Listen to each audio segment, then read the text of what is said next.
I stand firmly in the fact that I'm one of the best to ever do this. For the culture, for my coast, and for my city. This is the Best Rapper in L.A.Podcast. And I'm your host, Murs. What up, though? All right, y'all, this is Best Rapper in L.A. And I am your host, King of the Coast, Murs, from the West Side, home of the best basketball. I'm sorry, excuse me. Let's do it again. Home of the best baseball club in the world, not basketball. Clippers are doing horrible. But hey, y'all, the Dodgers are the world champions, and there's not a rapper alive who is more happy than me. Start the party, Los Angeles! Your Dodgers have won the World Series!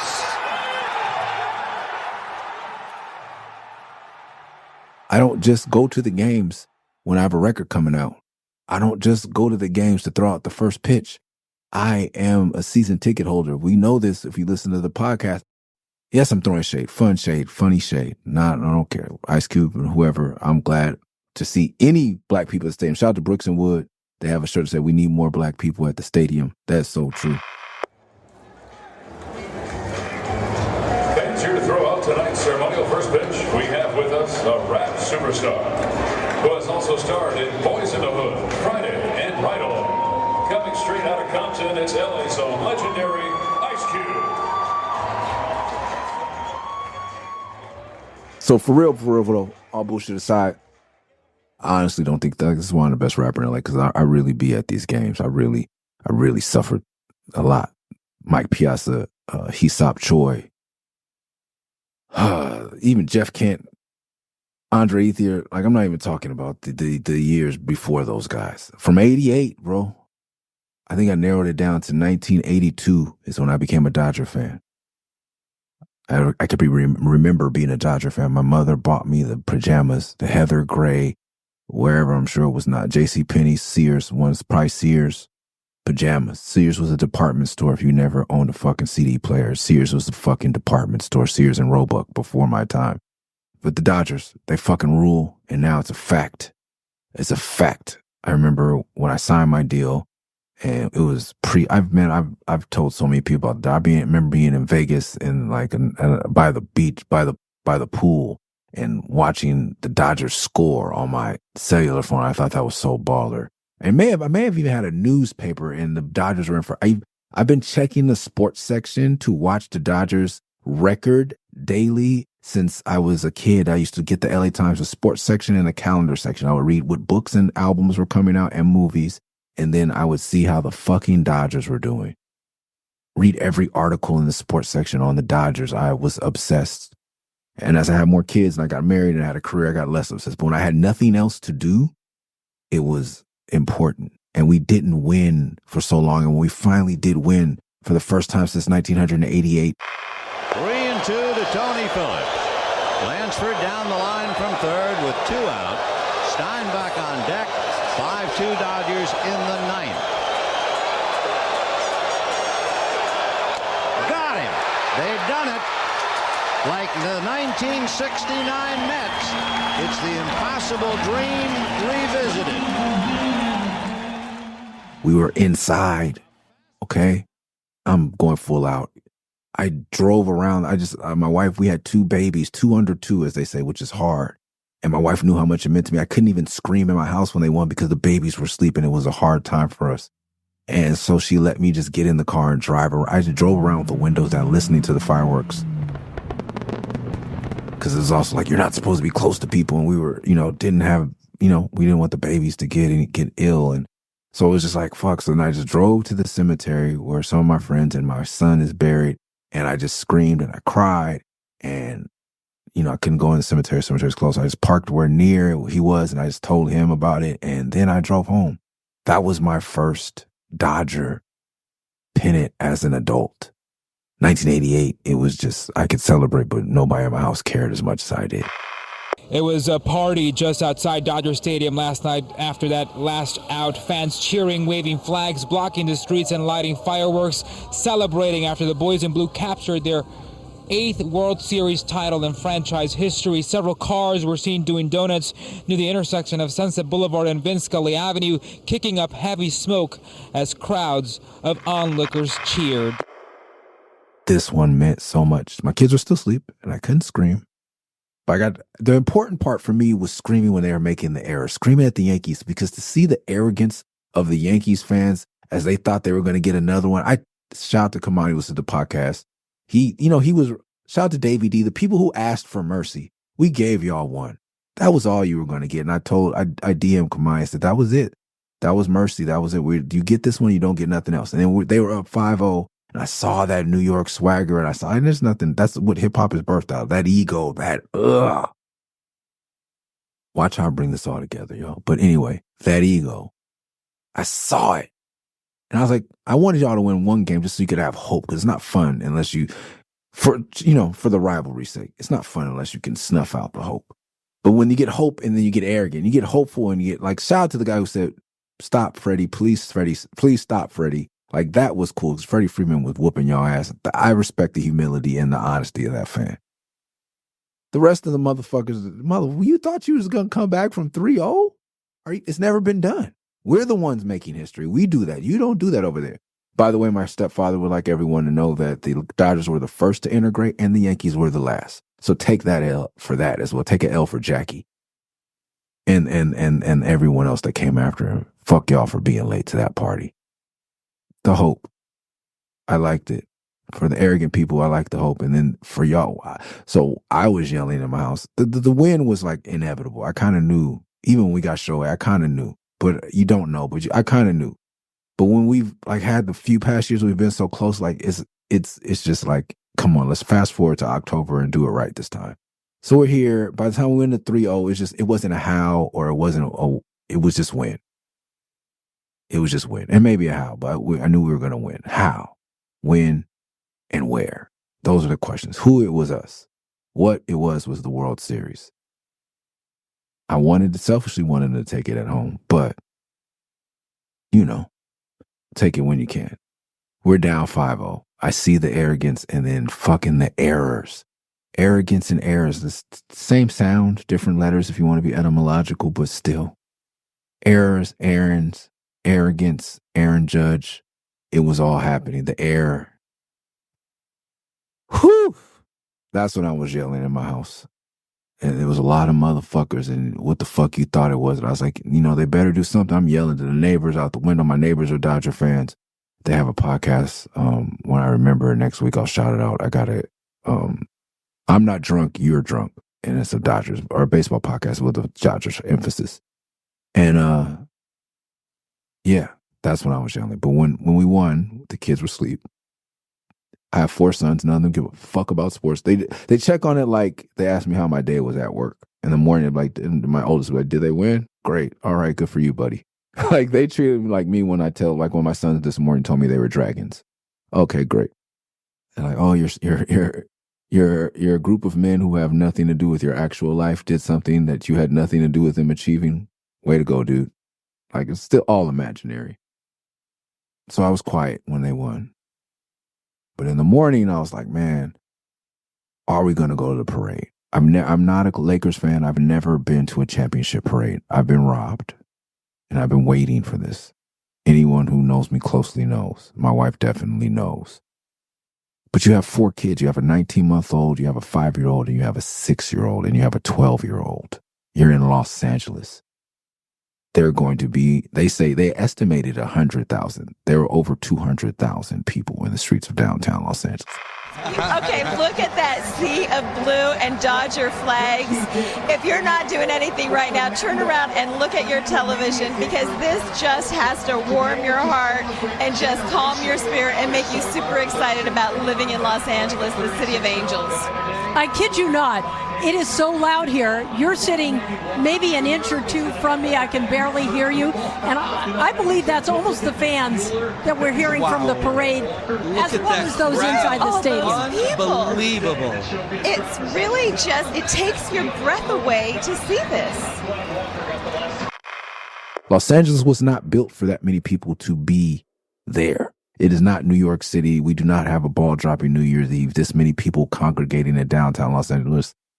And maybe it happens for the Laker things, I don't know. But I feel like there are more Dodger fans than Laker fans. This was going to be a problem.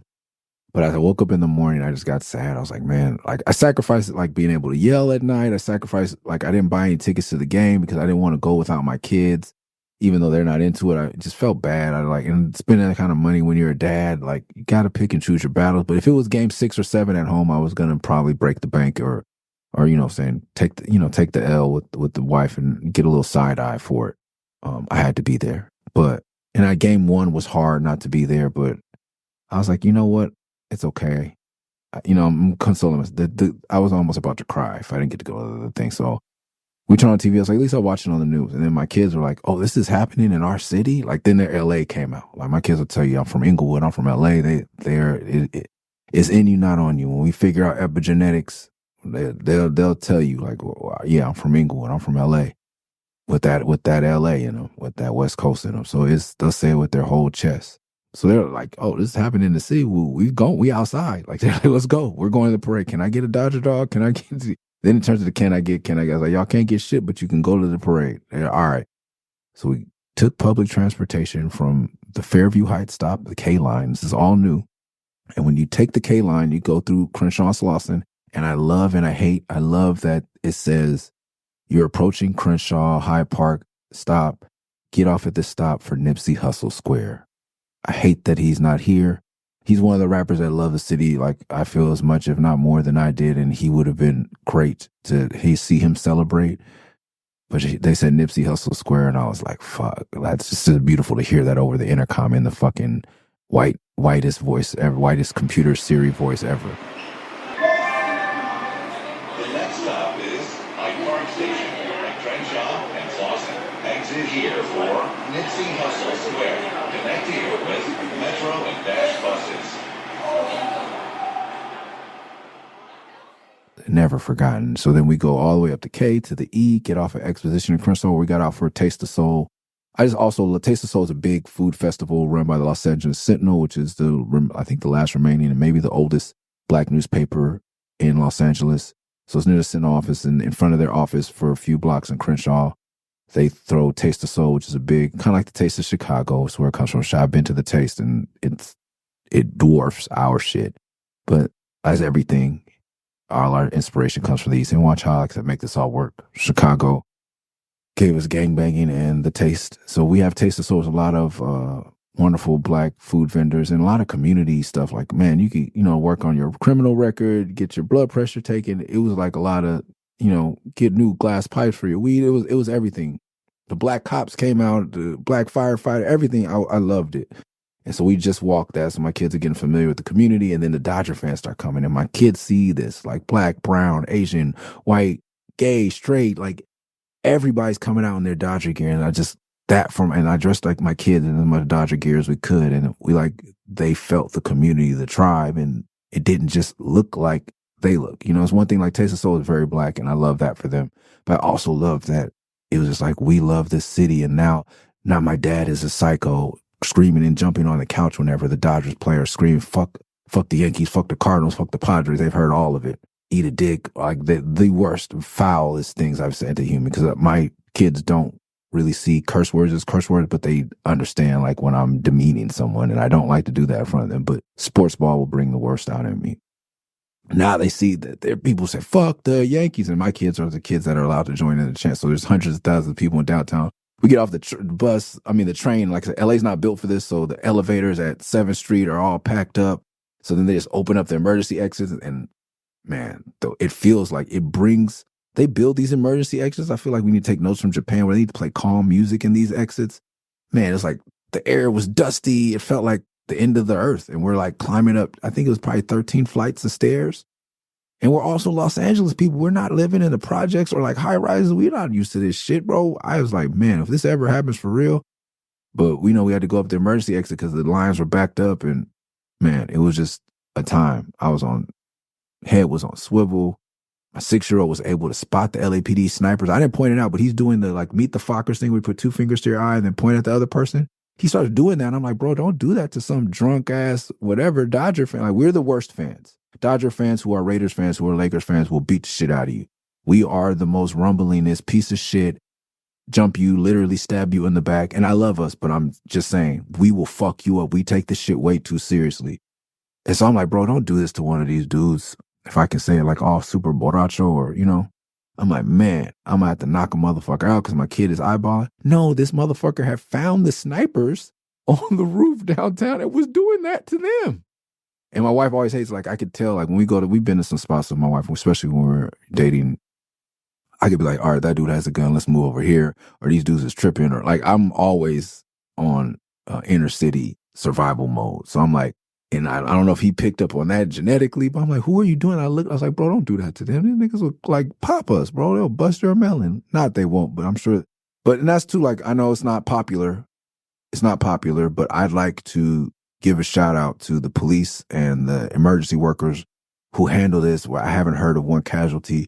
When that many humans get together, especially, like I say, in a place of LA where we're not supposed to take public transportation and where we don't, and because it's been abysmal for years. I've literally been to the Cayman Islands where they told me to get on the bus, and I went out to across from the hotel to get on the bus, and it was a fucking minivan that drove us. And then there was like, go to the bus station, and it was just a parking lot with more minivans to take me to the other side of the island.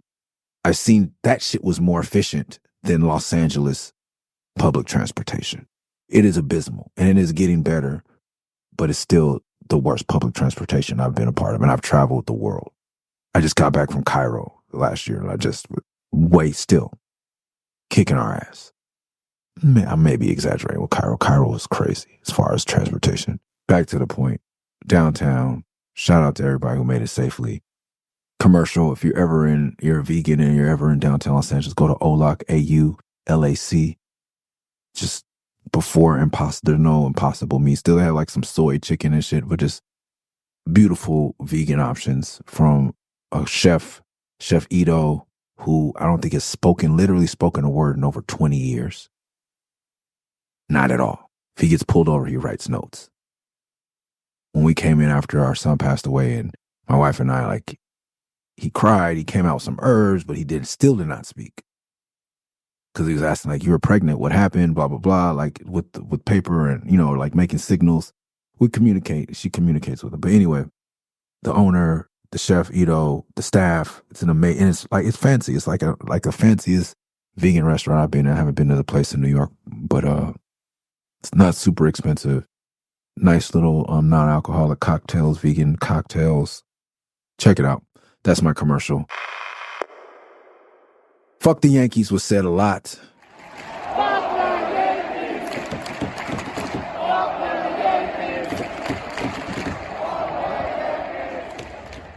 I don't really care after we win. I'm not one of those people. It's not about you losing. It's about us winning. And unfortunately, you have to lose. And I hate to see the look on the losing team's faces, unless it's the Angels or, you know, a team or the Lakers. But even now, I would hate to see Bronny and his son cry. But I'm going to revel in it when the Clippers beat the shit out of them. Maybe not this year, but anyway. Full circle. New York took an L, but New York will always be New York. And without New York, we don't have hip-hop. They are winning. They are always winning with that. So respect to New York. That arrogance, like I said, that New York attitude, that bravado, the strength of all the formerly enslaved people and immigrants from the Caribbean that created this culture. God bless you. Thank you. I would not be here without you. And that's what the song I Used to Love Her is about. That's what the video, my version, is about. That's what even Common's video was about. Yeah. To love her, to love her, Yes, y'all, and you don't stop. Yes, y'all, and you don't stop. Yes, y'all, and it don't stop. Well, I met this girl when I was 10 years old. And what I love most is she had so much soul. She was old school when I was just a shorty. Never knew throughout my life she would be there for me on the regular. Not a church girl, she was secular. Not about the money, no studs was mic checking her, but I respected her. She hit me in the heart. A few New York niggas had did her in the park, but she was there for me, and I was there for her. I was introduced to Common when he had "Can I Borrow a Dollar?" Actually, from Unsigned Hype in the source. We've stated here on the pod. I read the source like the Bible. I should have been reading the Bible. We're going to go on another tangent. There's an artist that I was introduced to in the Denver Groundways. It's an open mic and mentorship program I do in 3 cities at this point. In Denver, your man came, and he's a producer, and I don't know if he's comfortable with mentioning this, so I'm not, but he gave me a CD, and usually people come in and have CDs, and I'm here to mentor and help people give critiques. They're up and coming, and they're, novice, maybe a little above novice levels, some of them. Some of them are very good. So I never know who I'm talking to, especially when they come in humble. And this dude came in humble, really kind. He also works with kids and teaches them to make beats. So it's like, cool. And a lot of people, teach because they can't do it at a high level. That's the stigma. But, I try to just give it a chance. So I have a car with a CD player. It wasn't working for months. And so I took all the CDs out, and then I went to the auto shop to get some new tires and some more shit. And the dude hopped in there. He's a neighborhood dude. He's part of the community, being in South Central. He's friends of the family. My family's been going there for years. He hopped in there without me asking and fixed the CD player.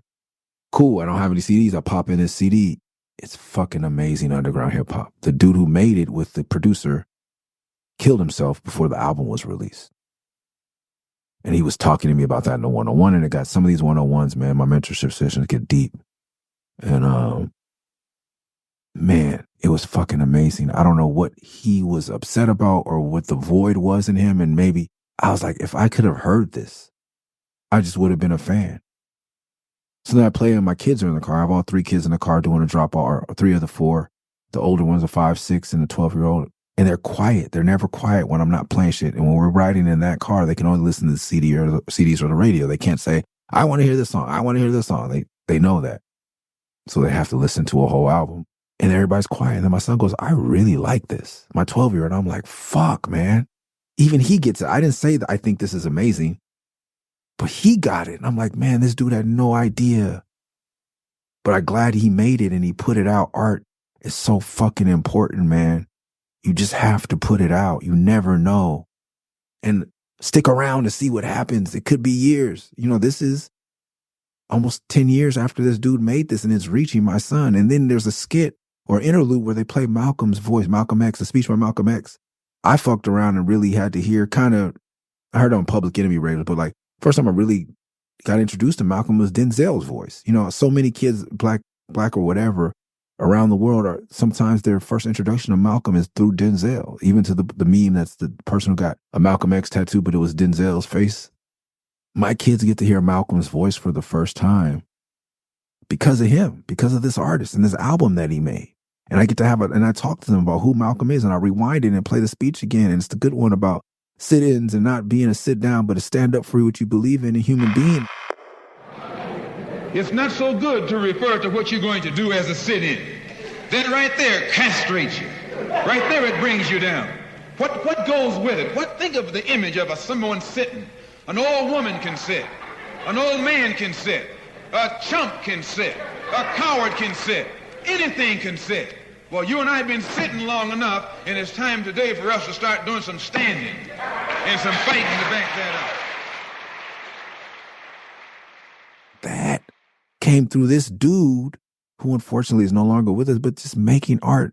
It's not about going platinum. It's not about, but being able to when they put out the source, to come back to my point, they didn't know that, when they're at Harvard and Dave Mays and Reginald C. Dennis and these amazing journalists are putting together this. It was a newsletter at first, a 1-page or 2-page newsletter that grew into a magazine.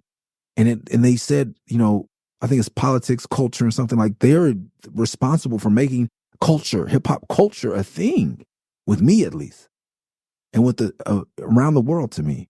Because they put it in the headlines. They didn't just say the source. They said the source, biopolitics, music, art, hip hop culture, something like that was the byline or whatever under it on every issue back then for years on every issue. And then they created this section called Unsigned Hype. I don't know if they had this section in Billboard or I hadn't seen that in a music magazine, especially for hip hop, because it was Yo, Rap, Beat, or whatever the fuck these sensational magazines of LL Cool J showing his taco meat and Eazy-E holding a 40 ounce, and you had a cutout Salt and Pepper looking great in their leather. You know, those things. You put Kid and Play, you put it on the wall. Cutouts, pinups, shit like that, and a little, what's your favorite color? What's your fucking zodiac sign shit? This was Unsigned Hype. Who is not signed? That's dope. They changed people's lives with this section. Not just by getting them signed, because a lot of people went on to get signed from being in that section. But they changed my life because I was like, you can go from this section to a full ad in a magazine to me making what should have been a 5, but getting your albums reviewed in this magazine. And I think Resurrection should have been a 5 mic album, but we're getting ahead of ourselves.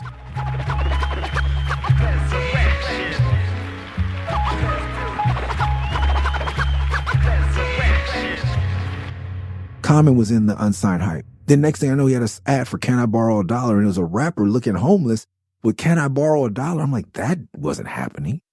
Rappers weren't super fucking jiggy like they were going to be in the next 5 years. But it wasn't like, can I borrow $1? And he's from Chicago? Like, what?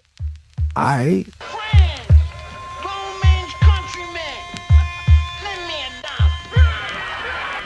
How much? $1. $1. I got you, man. I got you, Paul. Measly. $1. Can I borrow $1? Nigga, you ain't shit. You wasn't shit when you was here. And I got the album. I did not like Breaker 19. I did not care for it. And I was like, man, they took my money. I forget what song. And then you flip it over and you get the Soul by the Pound remix. Booming in your Jeep. Type of shit that hits when you pump it in your truck. Booming in your Jeep. Come on, make your speakers pop. Booming in your Jeep. Type of shit that hits when you pump it in your truck. Booming in your Jeep. Come on, make your speakers pop. Booming in your Jeep. Type of shit that hits when you pump it in your truck. Booming in your Jeep. Come on, make your speakers pop. Me, Eli, Scarab. This is another reason we got closer. Encourage us to rap different. Like, bro, that booming in, and like when you're sampling, like I wish we could go back to sampling more recent. Like booming in your Jeep had just dropped on Low End Theory, and I forget, top it when you bump it in your truck. That was Brand Nubian. Cause it's not beginner's luck. Type of shit that hits when you pump it in your truck. Type of shit that hits when you pump it in your truck. Type of shit that hits when you pump it in your truck. Using recent things, but from underground, quote unquote, hip hop in your shit changed everything, man, for me. So if I rap like and then the nasally thing, like, and he starts rapping like, something, pest control, I have no breath control, like I was starting to do shows and like learning about breath control and being in the studio like early. Oh shit, Common struggles with breath control. Like when Method Man says he has a spit problem on, I think it's Sub Crazy. I keep saliva in my mouth. Like, you know what I mean? I dated a woman forever and I'm like, why don't we open mouth kiss? And she's like, cause you keep too much saliva in your mouth. Like all these things. I'm a mouth breather. I rap nasally because I have one oversized sinus. So when I'm only breathing out of one nostril if I do breathe through my nose, and it switches depending on how I sleep. Like all these things, but I'm learning like this is okay. Like there's people who sound like this, starting with Common. I stagger into gathering, possessed by a pattern that be scattering. Over the global, my vocals be traveling, unraveling my abdomen and slime is babbling. Grammatics that are masculine, I grab them in, verbally badgering broads. I wish that Madeline was back on video LP. I would against all odds and got it even Steven. Proceeded reading, I believe in everything I'm reading. Resurrection drops because now it's like if you want the rapper you hear on Soul by the Pound remix, you don't get that on Can I Borrow $1? To me, it's just the same way as Reasonable Doubt. I don't care for that record. And Guru set me straight, and I respect that. Young Guru. However, my novice opinion, and I've done a whole, you can search YouTube for it, is Reasonable Doubt was overrated. It's like Common's first record. It wasn't who we got with Volume 1 and the great MC we get after. They're still finding themselves. Jay-Z has a lot of DOS effects in him on Reasonable Doubt. Reckon it, second and that's the speed, something like so. But making them off the come, they're making a Mario, right. That's the mic, but still the light, a millions of Nubians. And am I right, just can't understand the fool we're in. Cool, it might take a couple of takes for you to clarify. The lie, you could have never got it on the first drop. But never to worry, I'm not in a hurry, take your time. Cause it's my rhyme, I still could have said so. And I'm J-A-Y-Z, y'all know me. I wish you could write cause you paid me all the rhymes you stole from me. And it'd be cool if his style evolved into a more fast-paced, rapid-fire thing, because I love DOS effects. But we know him from Jigga. What the fuck? Like, there's not a lot of, that's who he's famous for. The cocky, that shit is not that much a Reasonable Doubt. The thought process behind it is there, but the actualization of it, how it is should be embodied, what it evolved, doesn't exist there. Same thing to me with Common. These are two of my favorite rappers who influenced me greatly. I must say that again so no one gets butthurt or feelings or whatever. This was it for me. I was like, oh shit. So to me, if I sound like anybody, it's Cube and Common. Somewhere, if I had to like, oh, okay, he's biting. And definitely some AC Alone and Dell in there for sure. But those are like my main, who I obsessed over. Resurrection dropped, and I buy the white label. I wish I still had it.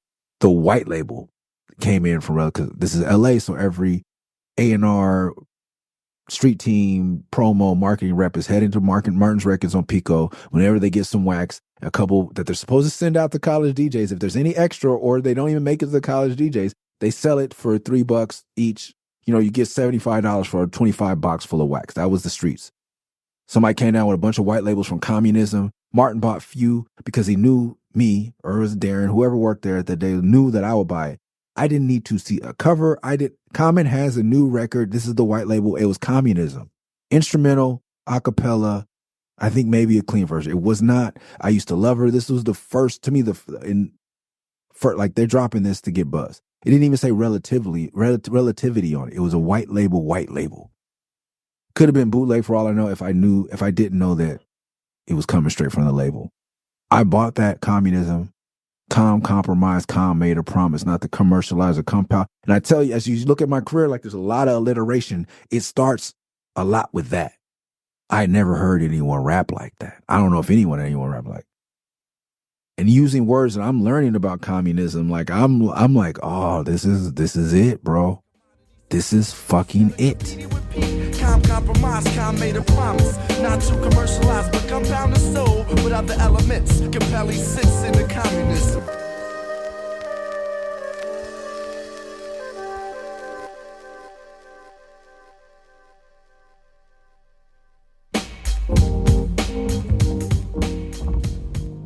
I live in a duplex that my mother owns in Mid-City.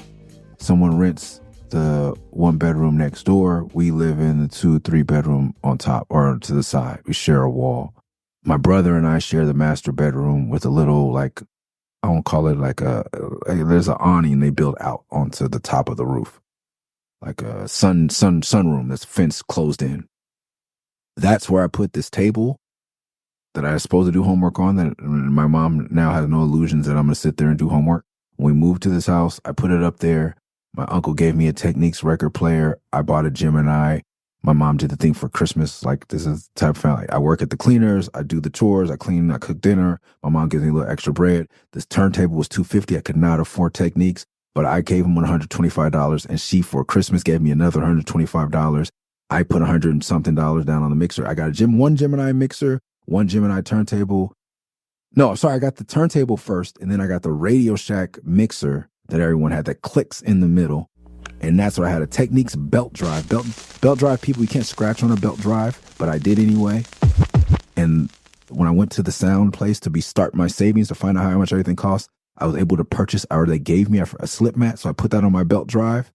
And I'm from the big homies like Rob One and maybe Mike Karen told me about this, but putting a piece of plastic from your records, you tear it and you take everything off the turntable. The rubber thing, you throw that shit away.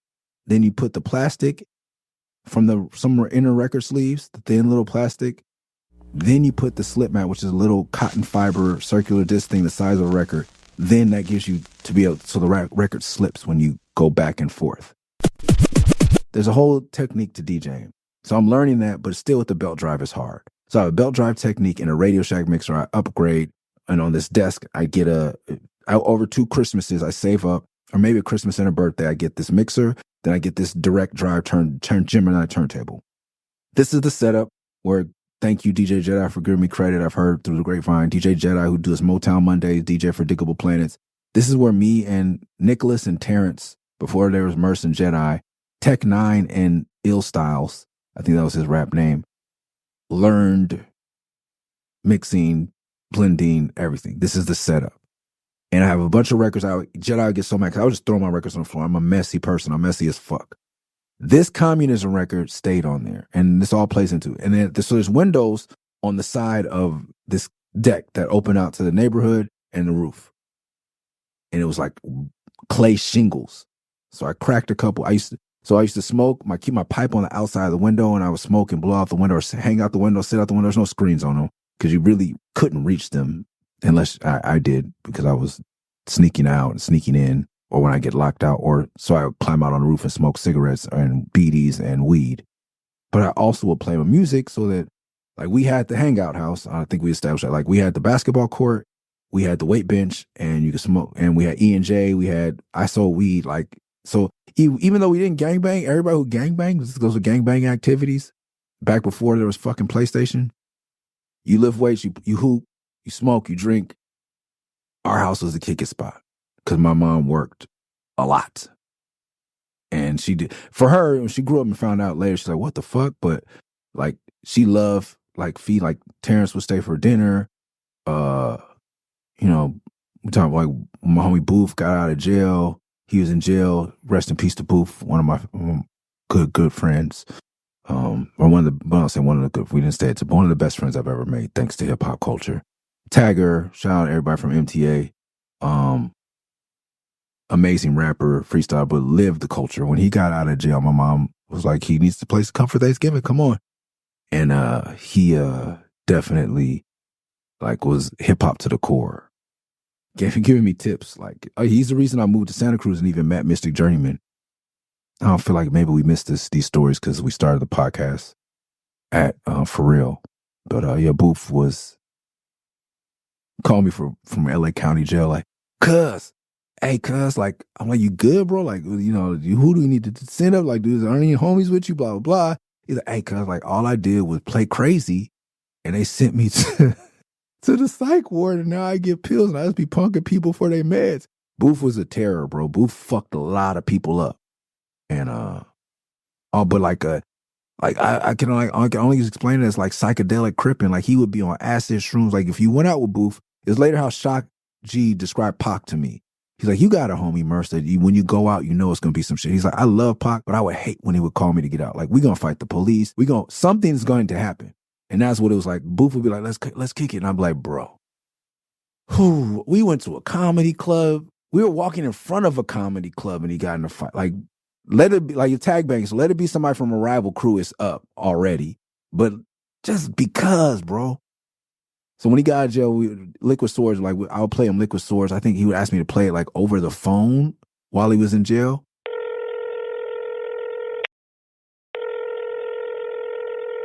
Hello, this is a prepaid collect call from an inmate at Florida Correctional Institution. This call is subject to recording and monitoring. To accept charges, press 1. To refuse charges, thank you for using T-Netics. You may start the conversation now.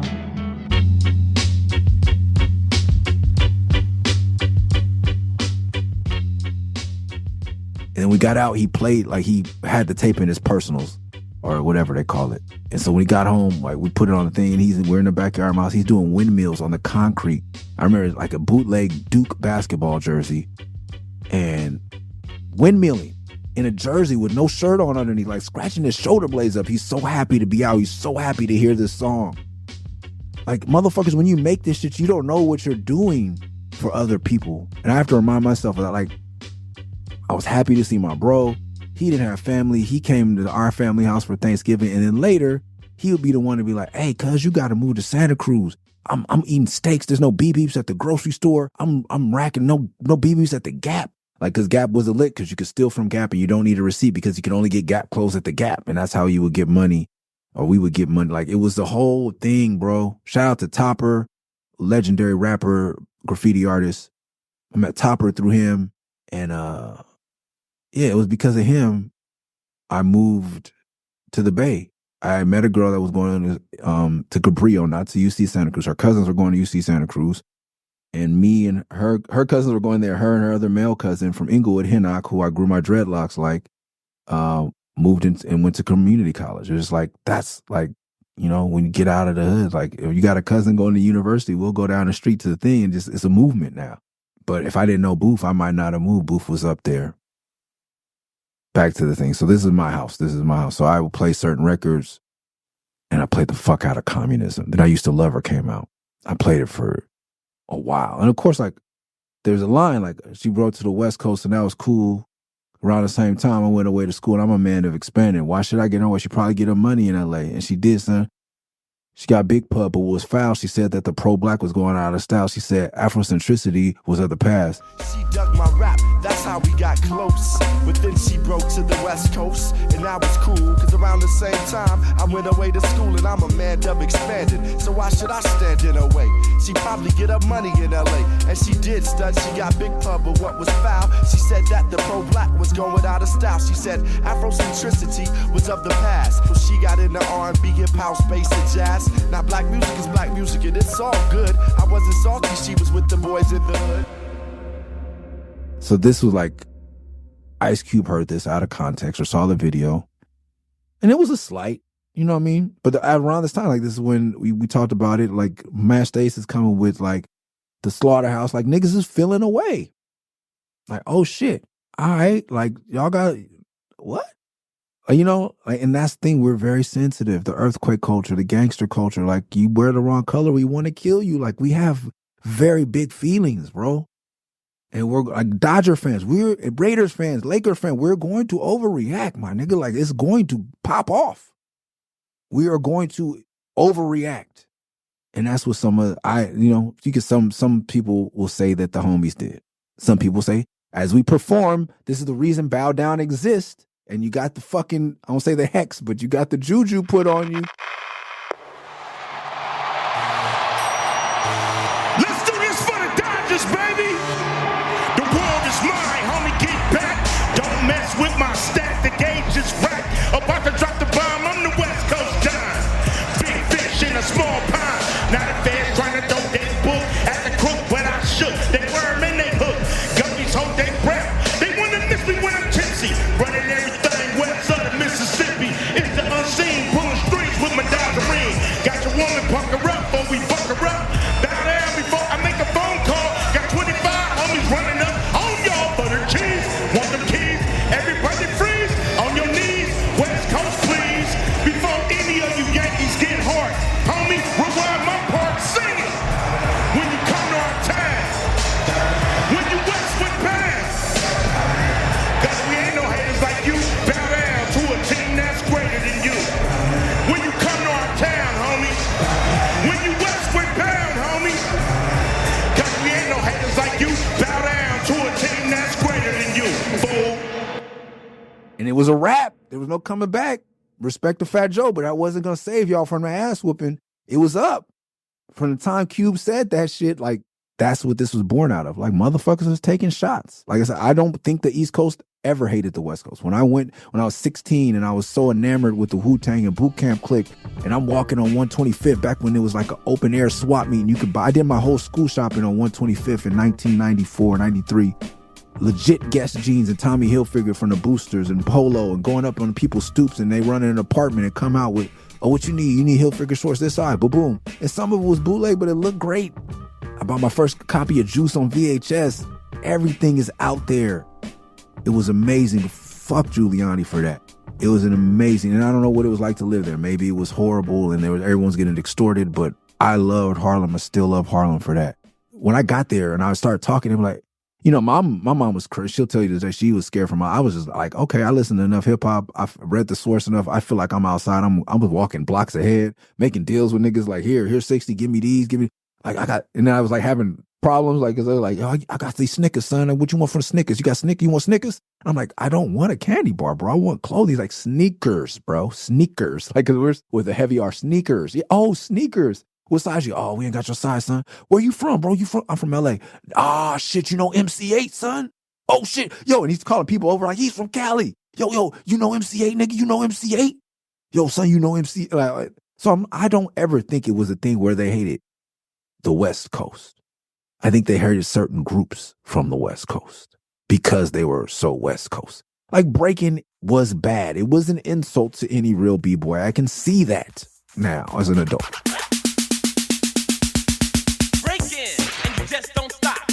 The movie that's fresh and hot with high energy, dancing to the beat with a scratch mix sound that comes from the street. This movie is unique.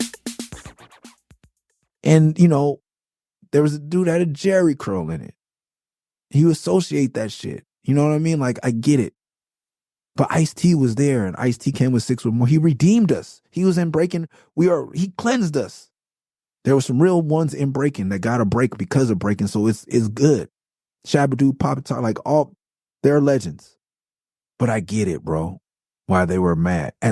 We just took it as they were like, fuck everybody. Cube had a curl, but I don't think Cube was, so did MC8. They loved MC8. They didn't have anything against rappers with Jerry curl. They had ones that were just out there talking about killing with no skilling. You know what I'm saying, yo? That was it. But niggas took it to heart. And I understand that too. Because we're fighting for respect. The Midwest is back to common. Like, we are fighting for our place in the culture. I've seen Ali and Sean and Slug, Tech fight to put Midwest on the map, even outside of Chicago. You were white. You were from the Midwest. You were from the South. In this culture, you had to prove yourself to the East Coast, to the arrogant godfathers of this shit. And rightfully so. It didn't do shit but make us better. We wouldn't have Bow Down without it, and I can't live without Bow Down. I can't live without that West Side Connection album, so fuck y'all. I'm not mad. Everything has a reason, a purpose. And I'm not, like I said, I've never experienced that. Like I said, even before I was a rapper, I just said I was from L.A. and, yo, you live in Compton? Yo, you like it was nothing but admiration and wonder. When I went to Stretch and Bob show, nothing but like Vast coming out showing, yo, 3 Melancholy Gypsies, yo. That was my shit. Yo, Sunsprayed, you and Scarab, yo, and Eli. Like, niggas knew, bro. About shit I did when I was 15. They didn't hate the West Coast. But we were sensitive. And that rightfully so, because we had a lot to prove.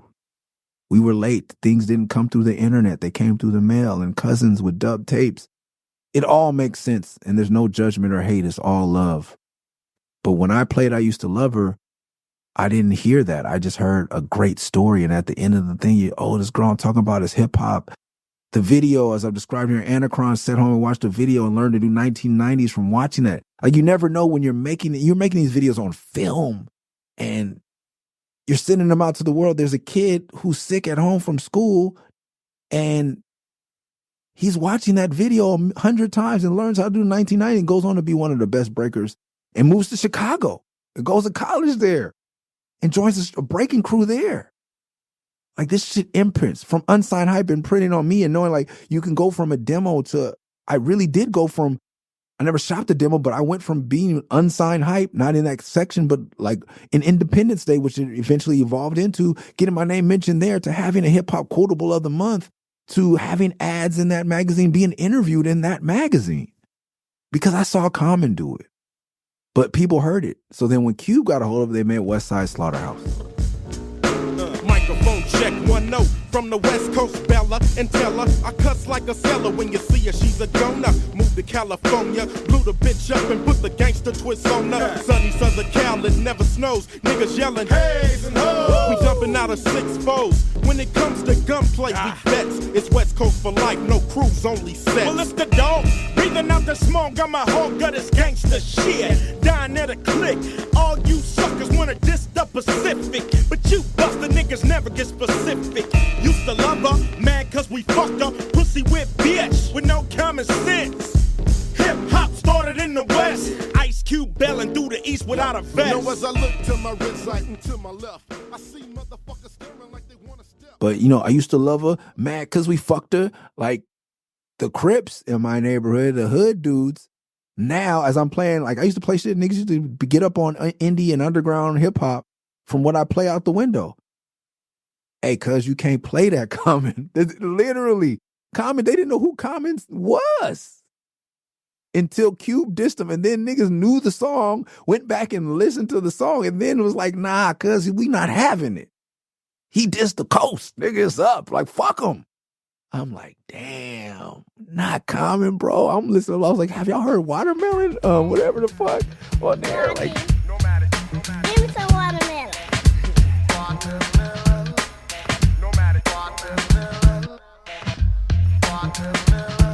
I express like an interstate hyperventilate, but rap pieces penetrate and infiltrate your mental state. Just to reiterate that I innovate, bolded broad, swat administrate. I spend a great time with the rhyme. More than I did any female. I derailed your train of thought because your brain was caught on some other man's thinking. Now your third eye is blinking. My rhymes be kicking like a brother's breath is stinking. I get funky for sure while you're...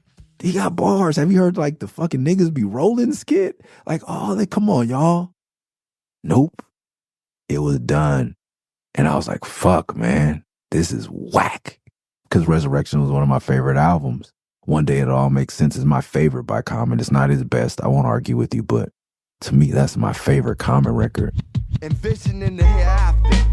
Listening to Steve Wonder on the quest for love like the perceived drummer. I strike like lightning and don't need thunder. Inhale imagination and breathe wonder. That's your lady, I used to run up in her.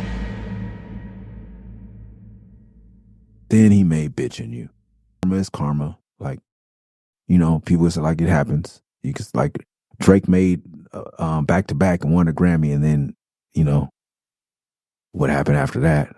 You know, like it comes around. Like Cube made No Vaseline. It was one of the greatest diss songs of all time. Then Bitchin' You comes out. And I used to say West Side Slaughterhouse was better. And my roommate in Tucson years later, like he rigged his stereo for me to come in, because I would come in and try to play records in his room in our house we shared, and I'll turn on the thing. We had a prank, like he rigged it so Bitchin' You came on instantly when I hit the button. I would be so mad. And so I rigged his shit so that when he come, I'm bombing on Common since Chicago is mine. Nigga hit the fence. West Side. Who banging on the Transformers? These trick ass niggas quick to tuck they tail. But fuck that, you know how we get. Can't get enough of this gangster shit. It's the Don, go let them know. Unwettable, big fish, incredible. Who banging on the white collars? Got $1 still rolling Impalas. I'm bombing on Common Sense. Chicago is mine, nigga hit the fence. Intense, kingpin, nigga worldwide. And I bring sin when I wanna who ride. That was fair game. I didn't think it was right to diss Cube from being in movies and shit. Even back then, because I felt like he was elevating the culture. And, you know, to me, he was an authentic West Coast voice. You know, Cube is Cube. He's a nigga from South Central, even when he's in Anaconda in the middle of fucking whatever, the Rio Grande or whatever. He Cube. Like, I got to see my representation in those things. Like, are we there yet? He's a West Coast dude. I love that. So I was never mad at him for that. And he had contributed. He wrote Eazy-E's raps. He put Dell on. He gave us Caution. Man. Rest in peace to Gonzo. Like, gave us Mac 10, Dub C in the Mad Circle, bro. Like, fuck you mean, bro? He could do whatever you know. I had somebody dissing him, but then they were like, and this is not my opinion, but it's like, you know, it's like Al Davis and the Raiders. Like, you know, like he gets old, he gets crazy, but he gave you so many good years. You kind of gotta still rock with him, bro. You know, he was trying to convince me to be a Raiders fan again. I'm like, no. But no, like, I'm like, nah. But that's what he was also comparing it to Cube. It's like, you know, like you can't You can't be mad at him. I'm like, what fuck you mean? Like, H.E.R came off of that family tree that he established with Street Knowledge and Lynch Mob. Mac 10, like Inglewood got more fame. Like, his records are important. I don't care what you say. For Life is important, bro. Based on a True Story to me is important. Like, these are records that we needed. Caution. So what you want to do? Are you ready? I'm all on the front line down to put in work. I thought once or twice, but they never did no dirt. But I'm amped to put my flats on the map with exchange of a scrap for a motherfucking strap. But I got to make a vow once I get the Mac in. Now once I spot a rival, listen, must I do a me? I spin around the cone. I feel like rap got congested when the Living Legends came up. Motherfuckers wouldn't get out the way. Go do something else, bro. You see what Cube and LL did that made room for y'all. Now y'all go do something else. So that's how I felt when I got the chance to go to Warner Brothers. Also like, man, I got to get up. Like, I'm glad Will.i.am didn't stay underground. Make room, bro.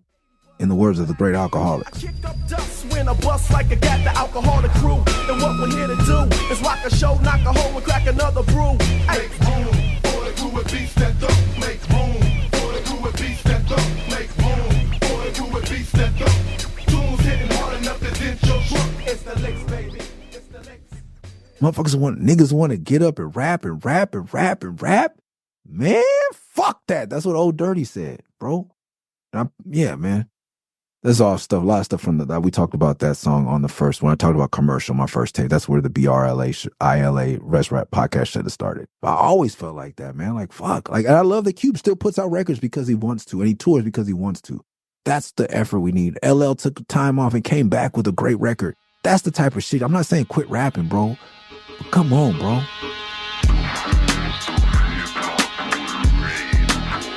Smooth as Luther Vandross down at St. Andrews.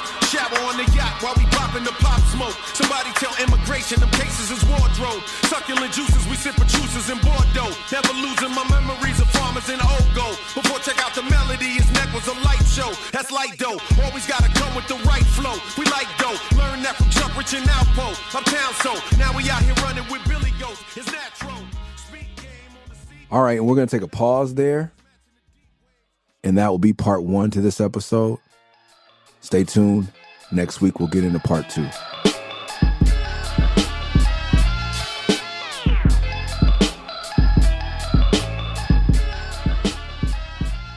Thanks for listening to the Best Rapper in L.A. podcast. Make sure you subscribe wherever you listen to podcasts. Make sure you never miss an episode by subscribing on Spotify, Apple, wherever it is. If you like the show, leave a review on Apple Music or Spotify. And to support the podcast directly, go to patreon.com/MURS316, Murs316. See y'all next week. Peace. Peace.